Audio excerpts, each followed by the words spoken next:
And so then he calls upon the prophet, Calchas, and he says, tell us, what is the cause of the plague? What has angered the god? And Calchas is reluctant to speak at first. Why? Because there's this man of great power, Agamemnon. And Calchas says, a man with power like that, you don't just come out and say things the way you would to anybody. Because if you anger him, he's going to take it out on you. I mean, maybe today it'll be all right, but he's going to remember it, and it's going to get back to you. So before I say anything, Achilles, you, another powerful man, you promise that you're going to be my protection. Achilles is more than ready to do this because it's apparent, that he and Agamemnon have been having a kind of, they're like two dominant males in a pack or something. They've been having this ongoing rivalry for who is the best. So Achilles leaps to accept this assignment. I'll protect you, Calchas, even if you mention Agamemnon here, who claims to be the best of the Achaeans. This is not a good work environment here. Yeah? But, so then Calchas says explicitly, he says what the cause of the plague is. Apollo is angered because Agamemnon mistreated his priest. Agamemnon refused to ransom back the priest's daughter. We have to give the daughter back without ransom, and we have to make a huge sacrifice to Apollo, and that way we can end the plague. All right, now, this puts Agamemnon right on the spot. And here's where the goals of the profession and his own, more important to him goals, come into conflict. He is the leader of the army, so for him, more than for any of the others, it really does matter whether they take Troy, because it will be to his credit. He will be remembered as the great king who conquered Troy. All right? So even more than for the others, that professional goal of the army there, taking Troy, obtains. But at the other hand, he's like all the other warriors there, and he's immediately concerned about his own honor, his own tokens of honor. And so there is a clash of purposes here, of goals. Trying to think of an analogy which isn't quite clear, but I think it would be similar to a physician who has been told that the cause of AIDS is sexually transmitted disease, and that the cure is sex education and the distribution of condoms. But this physician is religiously and for other reasons opposed to that kind of aiding and abetting of sexual activity, and would much rather think that just say no is a better cure. But he's been told by the prophet that no, the way to stop the plague is to do this. So he goes ahead and does it, but with great reluctance, with rancor, with ill feeling. I think that would be something of a parallel. At any rate, it's out of that rancor and ill feeling that Agamemnon then goes ahead and commits the outrage against Achilles. Right? So he's cured one ill, he's cured the plague, but he's created great damage to his best fighter and all kinds of dissension, bad feeling in the workplace. Let's just finish up with book one, then we can take a break here. The quarrel continues then. Agamemnon says, okay, I'll give that girl back for the good of the army, even though I like her better than my own wife. Now, mind you, that's not the real importance of that girl. That girl is important to him because she is a prize of honor. She's important for what she signifies. She signifies that Agamemnon was honored and thus given that prize. It's what she stands for. And so he calls now, Agamemnon says, I want an equal prize now for damages, right? Compensation.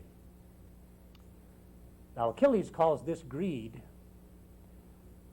He says we've got a grasping and greedy commander, but that's not really calling it right.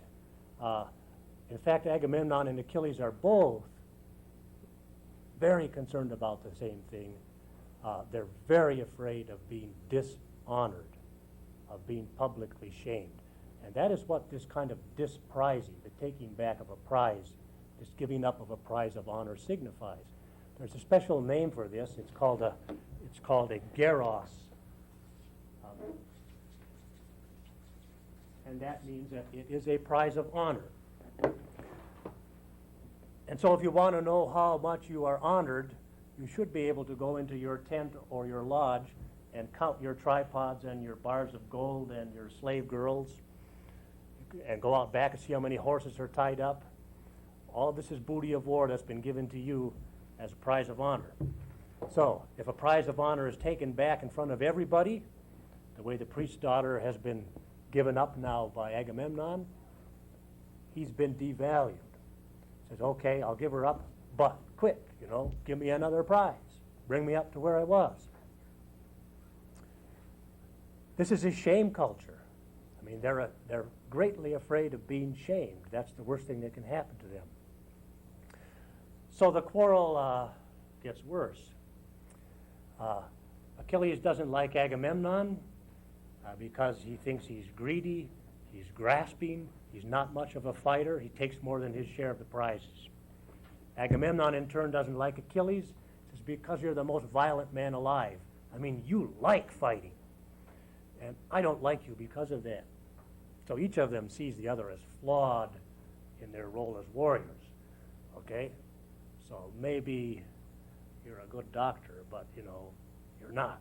And maybe you're a good doctor, but you're not. Then Achilles says, it's not just now. It's been for a long time. The honors are not fairly given out. I mean, the heroic code is not working here. I bear the brunt of the fighting. You get the most prizes. So there's a backlog of annoyance that comes to the surface here. This further confrontation in the argument decides Agamemnon as to whose prize he's going to take.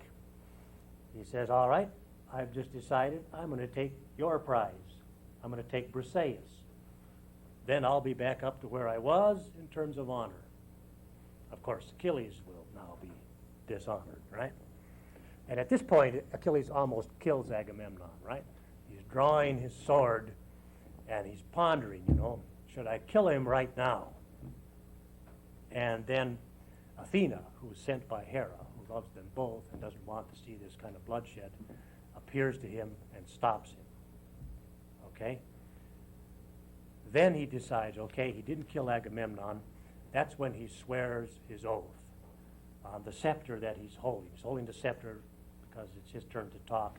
And he says, just as certainly as this scepter will never again grow leaves, just as certainly I'm not going to fight anymore.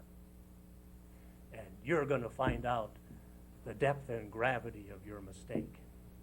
Okay? And he leaves. The assembly's over. And then he goes to his mom. His mom goes to Zeus. And Zeus says, okay, the Trojans will win. The Achaeans will be driven back on their ships. And thus, Achilles will be honored here to compensate for his being dishonored there. Okay, so let's talk about a shame culture. In a shame culture, the greatest fear is of being shamed. That is really the driving motivation here in this poem. They fear shame worse than they fear death. What we're looking at here we're really concentrating on just the aristocrats, the privileged elite of this society. And their values, their code, is a result of that kind of special upbringing that they've had. It's the upbringing of the elite. This is their education, and it has inculcated in them certain goals and values, and we have to recognize that these are aristocratic male warriors. And obviously, when we undertake the task of refining this ethic, first looking at Aristotle's refinement and then going further to make our own, this is the kind of thing that has to be refined out. This kind of concentration and bias toward the aristocratic male and the warrior. But that's what we're looking at here, so let's look at it. In their upbringing then, they've learned what to pursue and what to avoid. When we were talking earlier about that the dictate or the mandate of this ethic is to seek to express the beautiful, to enact the beautiful, it probably occurred to you, okay, so what's beautiful and how do you know it? Well, the way we know it is from being taught in our upbringing, in our training. Our parents, our teachers, the master of swordsmanship and all of that sort of thing taught us that this is the beautiful and noble way to fight and to carry on the business of a warrior. And these are the shameful and disgraceful things. So avoid those and do those. Right? So that's learned, that's acquired in one's education, and they've all come there with these notions of what is beautiful and what isn't. So what are the goals then of these heroes? One thing that you can see, surely, is that they're all concerned to be the best. This word that we were looking at earlier, arete,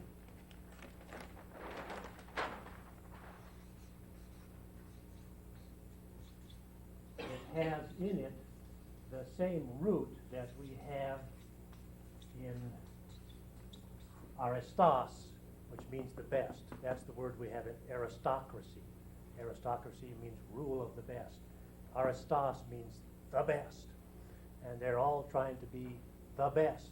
And the way you can be the best is to have the requisite arete of a warrior. There's also a verb that would be the infinitive form, aristuein, which means to be the best. And that's what they're trying to be. In other words, they are trying to show that they have acquired and they're now putting into action the highest possible virtuosity, arete, in their appropriate role as warriors. So they're all very proud. They're all competing with each other at the same time that they're supposed to be trying to win the war, right? And they're concerned to show their arete. Now, you can see this in many passages. I'll just pick one here. This is in Book 6. This is when this man Glaucus, he's actually fighting on the Trojan side. He's a Lycian. He's one of the allies. And he meets Diomedes out there on the battlefield. And you'll notice that as very often when two champions recognize each other as being champions and they square off, they first do a little bragging and boasting, identify themselves, you know, who their fathers are, what a great family they come from. All of this is to establish that they are really good warriors. Therefore, whoever wins here is going to have all the more glory. And both sides are in it for the glory, the warriors on both sides. So after Diomedes has done his boasting, Glaucon in turn replies, and he says, and I'm looking at page 202, and this is Book 6 lines in our translation here, 247 and following. When my father sent me off to Troy,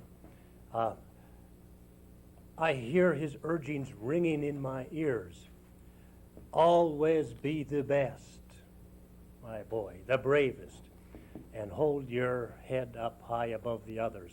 Never disgrace the generation of your fathers. They were the bravest champions born in Corinth. You can see that kind of thing over and over and over again, right? The father didn't say, get the war over quickly and come home, right? He said, always be the best. Okay, so that's what they're there to do. They're there to show that they're the best. Now, since they're warriors, what does the arete of a warrior involve? It involves, remember, it involves knowing what, as a warrior, are the beautiful things to do and what is disgraceful. There's a certain way of fighting that is more beautiful and noble, and that is not to fight at a distance, but to fight right up front, to look another champion in the face, and to fight with shield and spear and sword. Arrow fighting is sort of looked down on, right, because you are at a greater distance, right? So there is a preferred way of fighting that will win you more glory, more fame. So also then you have to have the will to do this, and that means you have to be willing to risk your life if you're a warrior. And then also you have to have the acquired skill. You have to be strong. You have to be fast of foot. You have to have stamina. You have to have combat skill. And you also are physically beautiful. So these guys are really like, they're male prima donnas. These are Olympic athletes in arms. And of course they have to have that courage. This is where the greatest respect for them is won. It's their willingness to stake their lives. And these are not just ordinary old everyday lives. Their lives are the privileged lives. They're staking their privileged position, their youth, their beauty, their privileged status in society, and they do it constantly out there. In return, then, they expect to win glory and fame. Now, why should that be so important? They're trying to be, as you see the expression repeated many times, godlike. Right? They're trying to be godlike. There's something inherently frustrating about being mortal men. So close and yet so far, you know? I mean, so much like the gods, especially these anthropomorphic gods that we see here in Homer. And yet, to be mortal, right? And so that's the frustration. And this is their reaction. They want to be the very most that a human being can be. They want to be these perfected specimens. They want to be fully developed. They want to be in themselves and in their doing such expressions of beauty and nobility as to be godlike in that sense, and also to act in such way as if they really were immortal, right? As if they, of course, they really are concerned with dying, but really, when they go out there on the battlefield, they, as it were, they've already kind of set their life in hock, and they're out there doing battle as gods. So, it's the honor and the fame and the glory is a means to acquiring some kind of immortality, right? Specifically, and this has to do with that resonance business again, there is this term, kleos, and it means this is what is heard about one, right? This is one's story. This is what people say about you. And it refers, of course, to what people are saying about you now. You hear it, you know. You can hear it. Other people say, you are the best. You can hear it when you go back home. They'll say, you are the best. They speak to you and they regard you as gods. But also, that is going to go on resonating after you've died, young on the battlefield. There's your immortality right there, and you get it through glory and fame. Glory and fame will give you that kind of immortality. So that, I suppose, is ultimately what is at stake here, and that's why they're trying to fight in this heroic way rather than being concerned with the rather mundane goal of winning the war and going home. That's why they're striving for perfection.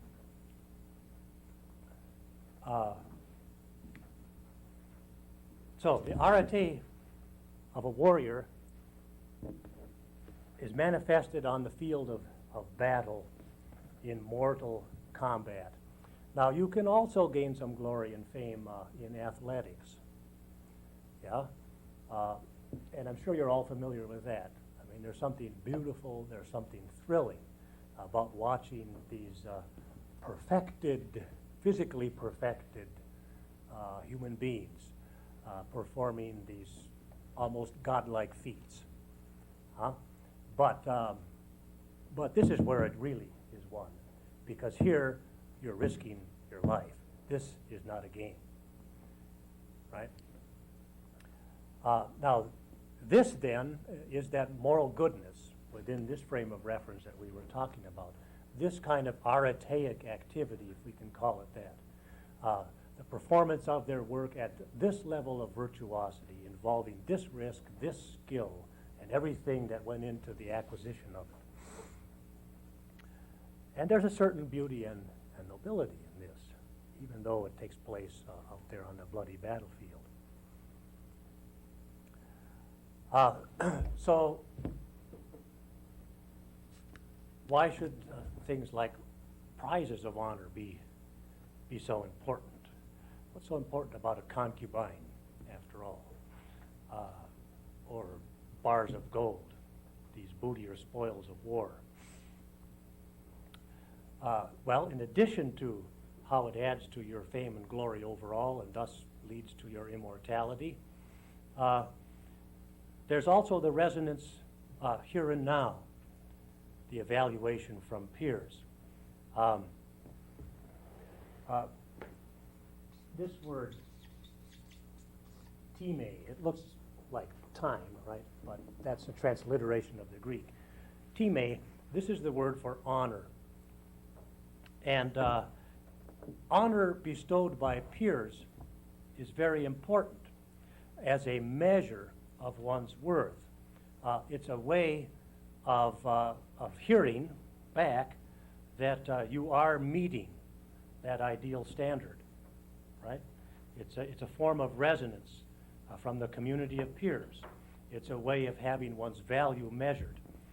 This is assurance of one's goodness. I think in our society, money plays a role very similar to these prizes of honor. The value of an income or a salary is often not the practical value of it. It's not what it can buy, it's what it means. It's an honorific thing. We even talk that way. You say, how much is he worth? And we answer in terms of money. And that's because, like these prizes of honor, it's something tangible. It's something you can look at. You can see how big a pile this guy has as compared to that guy. It's a very easy way of taking a measure of a person's worth. And so it's that honorific value that attaches to these girls that they're quarreling over that is really important. Now, the expectation of these heroes, then, as their shared assumptions with which they're out there fighting, the heroes on both sides, is that the degree of arete that they manifest out there in battle is going to be rewarded commensurately with a proportionate degree of honor, of time, from their peers and by recognition at home. Okay? So this honor, this time, is in part verbal acknowledgement, but in large part it takes the tangible form of tripods and horses and concubines. It's a concrete way of indicating one's status, how one's measured by those whose opinion is worth something. That's the thing about pure opinion. Somebody that doesn't know anything about the art or the profession and says, you know, you're a good doctor, so what? It's when another doctor says you're a good doctor. You know, that's the opinion that counts. So let's consider again then what happened to Achilles. He realizes that this code has not been working. Here was a prize of honor given to him, Briseis, and now has been taken back. Yeah? So he's disprized and he's been dishonored. Now he senses deep down somewhere inside that the wrongness of it. I mean, he senses, I hesitate to say knows, but let's say he knows that he's the best. But if we can go back to these three levels again, he doesn't have any reflected, thought through kind of theoretical support.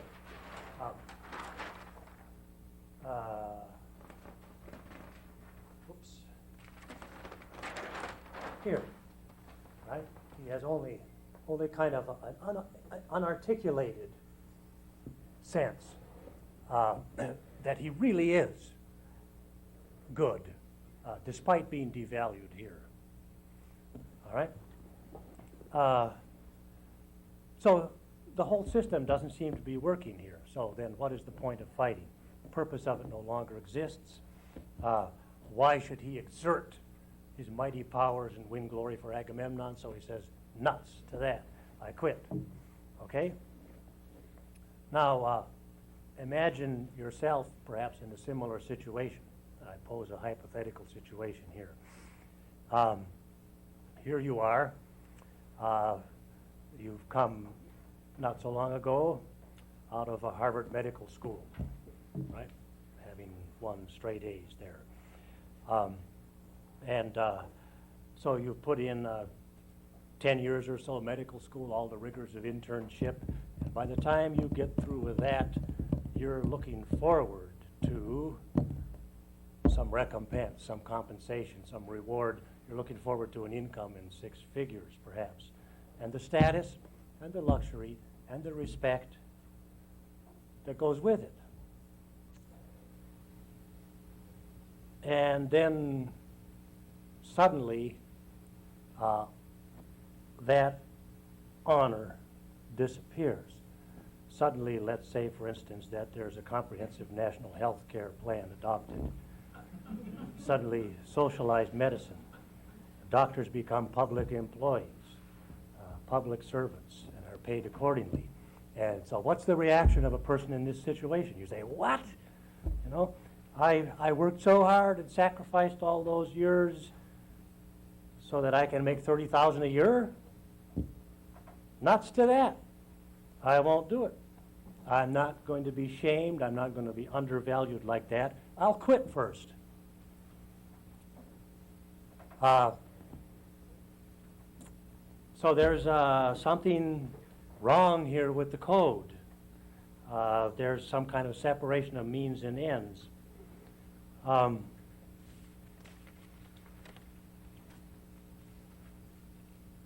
And the goal, the purpose of going into medicine or taking up the work of a warrior,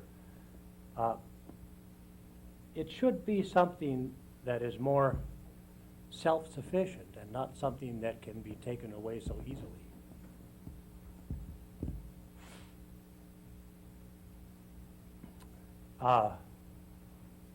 Achilles realizes these things, but he realizes it in retrospect, you know, after this has already happened to him. This is when he starts thinking about these things and comes to these realizations. Achilles in the embassy even makes a remark similar to that made by doctors or doctors in the AMA. And they say, and he says that if you put up with a king like this, well, let's recall it more clearly. This is in his reply to the speech of Odysseus. The embassy is in Book 9. Remember that? This is when the plan of Zeus has been working just as planned. And the Achaean army is really hard pressed. And, and Nestor goes to Agamemnon. They call a council, and Nestor says, you know what the trouble is. You shamed Achilles, and he quit fighting. And this is exactly what Achilles wanted to happen, and now it's happened. And so Nestor says, okay, you've got to go and make an offer and get him back into the fight. So Agamemnon says, all right, and he lists all of these prizes, since it was being disprized in the first place that caused Achilles to withdraw. So he lists, bars of gold, racing horses, 20 concubines, etc., and I'll give back Briseis, untouched. I'll swear an oath upon that. And more and more and more when we take Troy, when we get home. I'll give him a daughter, his choice of my daughters. I'll give him 7 cities to rule, etc., right? Sounds like a deal nobody could turn down if these kind of prizes still had any value at all, right? And they don't to Achilles anymore. So what Achilles says, he realizes that these prizes are not really intended by Agamemnon to be the measure of his worth. Agamemnon still wants Achilles to acknowledge that he's the better man. Odysseus leaves that out of his repetition of Agamemnon's offer. Remember, Agamemnon says at the very end, but let him yield to me, right? Let him acknowledge that I am the best man, I'm the kingliest here. Odysseus leaves that out, but Achilles senses the omission. And so Achilles objects, you know what's wrong here? We are all held in a single honor. There's an equal portion for everybody. What he's saying is, this isn't a meritocracy. This is like egalitarian socialism. The neurosurgeon gets paid the same as the nurse. I do the brunt of the fighting. I've sacked 11 cities by ship, 12 by land, or maybe it's the other way around. Anyway, 23 cities I've sacked while we've been here. I've done that. And yet, I don't get anything special for that. So the system isn't working, right? I'm not getting the honor that I deserve. Now, to come around to the point I was going to make, he says, and the result of this is going to be a mediocre army. An army that will put up with this kind of treatment, with this kind of leadership. These are not good soldiers.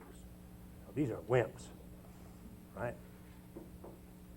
And this is the same kind of argument that we hear with regard to medicine, isn't it?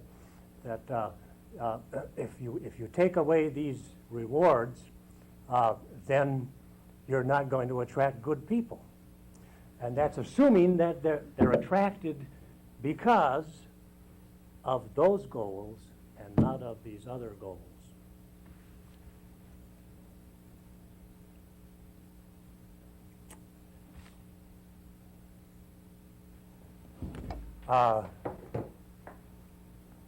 Any remarks or comments upon that? Am I being unfair? I don't want to indulge in doctor bashing, but I think that guys like Achilles and Agamemnon here really are more the equivalent of doctors in the medical profession.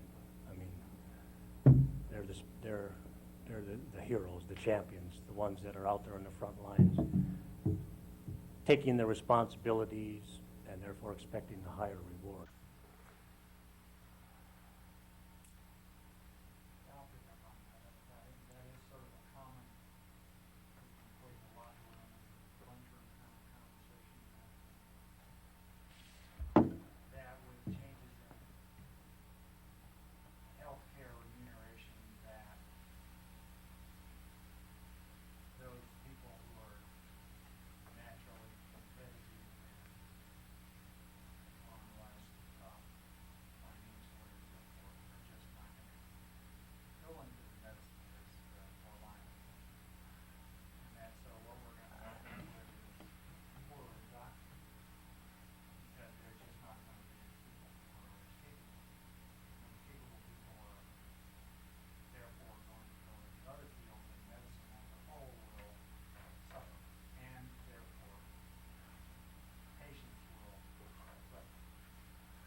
Yeah, so there'll be a brain drain or a Tay drain, perhaps, right?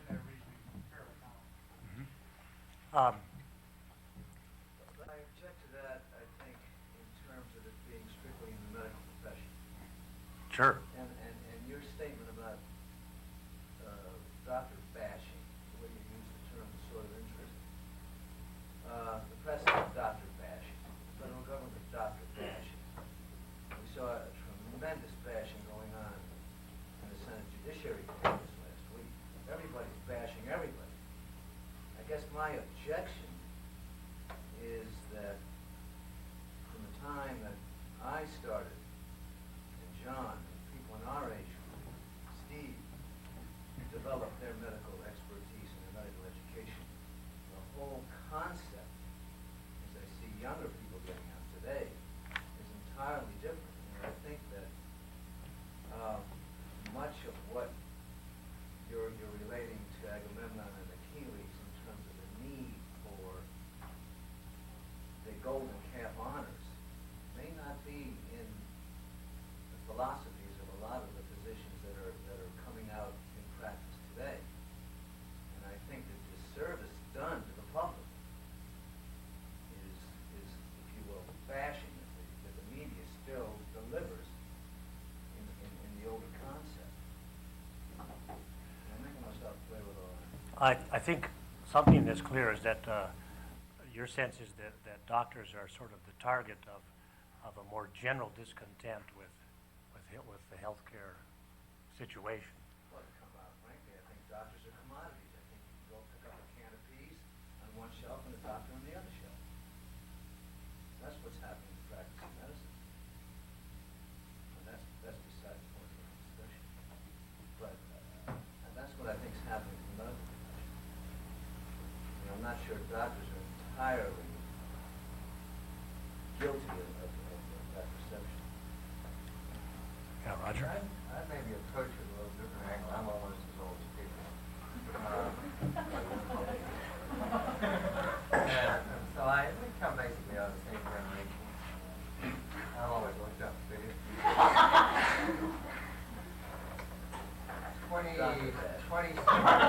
20-some years ago, when I graduated from medical school, it wasn't necessarily the economic reward that drove the best out of my class, didn't, for instance, become neurologists. They went to the academic research. Somebody like John, that became internal medicine docs. And the attraction was sort of the intellect and the status of it. It wasn't the economics of it at all. It's interesting, the claims of the people that I hear who are teaching in medical schools now, that we're probably lowering the standards a little bit, is that the good, the top end, what is I think probably now the top end of the mediocre, are being attracted by the monetary. And so they're becoming the neurosurgeons. Because that's what they're aiming at.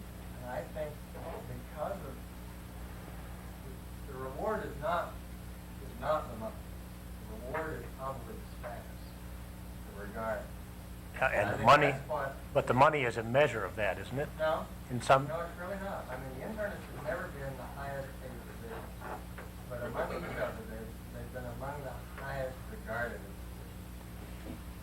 And in fact, those of us who might have gone into the other areas, which made a little more money, will probably look down on us, having sold ourselves out to that and not being quite the intellectual elite.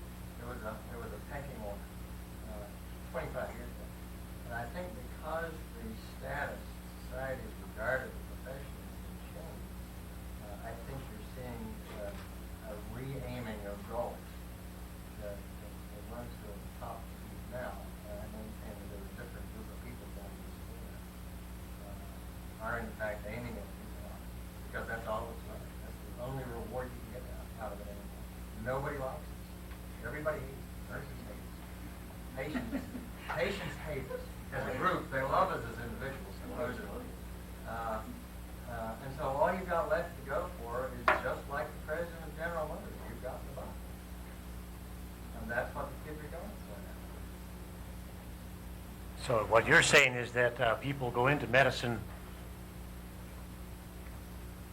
with foreknowledge, or at least with the expectation that they're going to be devalued by the community at large. And therefore, to compensate for that, they are sort of forced into the unenviable and unlaudable position of going for the money. Not a force. There has to be some attraction. There'd have to be some attraction. It's kind of dirty work. My wife saw a picture of me working one day and said, wow. It is. So is the work of a warrior. I mean, my wife couldn't believe that that's what I do to make a living. Uh-huh. Well, there's got to be some reward for that. Is it going to be status? Is it going to be regard? Is it going to be adulation? Is it going to be money? I would maintain that everything's gone now except money. And so you're going to see people aiming at it. And that's why you're seeing the acrimonious fights now among physicians over who gets the greatest amount of money. Yeah, You used to yeah. see that. Nobody Okay. really cared that much. Now, do you understand what I'm suggesting? And that is that in this profession, as in every other,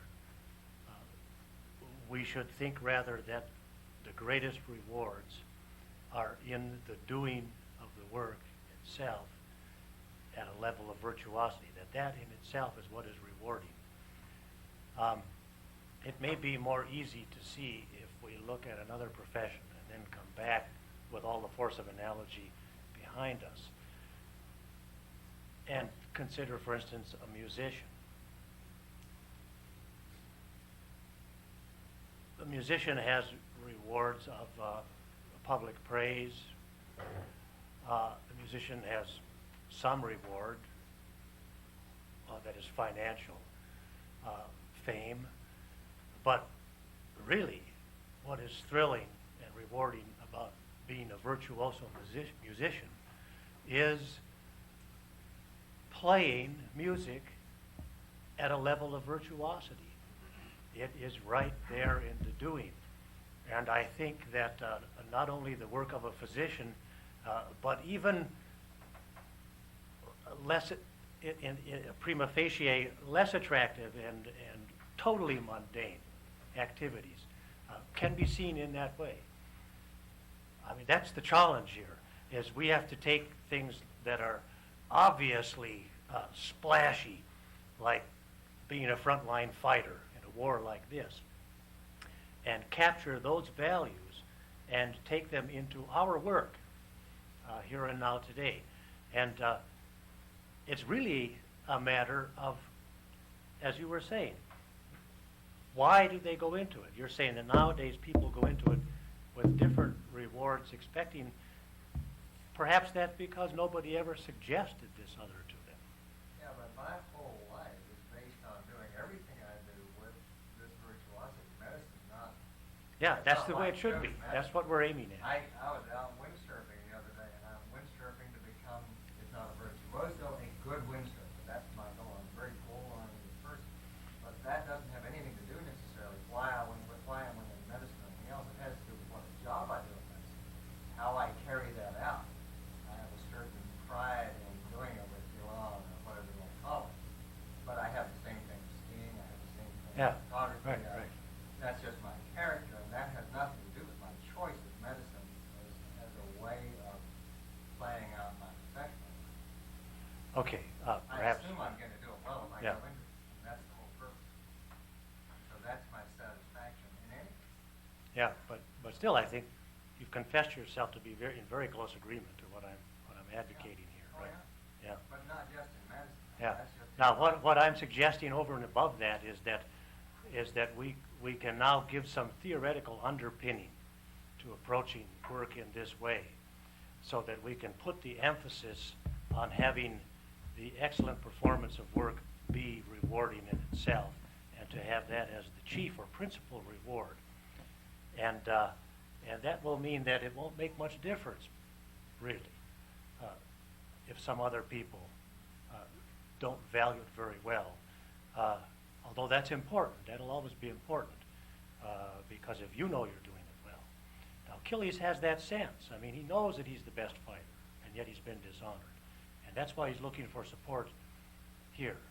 And if he were a Stoic philosopher, which is an anachronism, he's several hundred years too soon, he could find it here, you know. So that's what I'm suggesting, is that we can, through this arete ethic, get some kind of theoretical support, some philosophy of life support that will enable us to engage in our work, seeking the rewards that are intrinsic in the doing of the work,